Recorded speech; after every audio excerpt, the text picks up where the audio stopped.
थांबा थांबा थांबा. हो का थांबवलंय? केलं पाहिजे. काय बोलताय तुम्ही? मग काय प्रॉब्लेम आहे का? काय प्रॉब्लेम आहे? हो, चार लोक काय म्हणतील? काही नाही म्हणणार. एक वेळेस केल्यानं काय होत नसतं. केलं पाहिजे. माझी बायको मारेल की मला? नाही म्हणणार. एक वेळेसच केलं पाहिजे. एकच पाहिजे.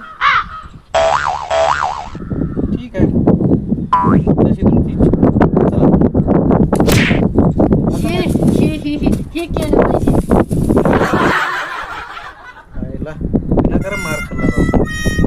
बाईला हे केलं हवं होतंय. केलं पाहिजे. आपण उगीच हॅलो गाईस, असे जे नवीन नवीन व्हिडिओ बघण्यासाठी प्लीज आमच्या चॅनलला सबस्क्राईब करा. आमच्या व्हिडिओला लाईक करा, व्हिडिओला कमेंट करा. ही जोडी आवडली असेल तर प्लीज शेअर पण करा. थँक्यू. धन्यवाद.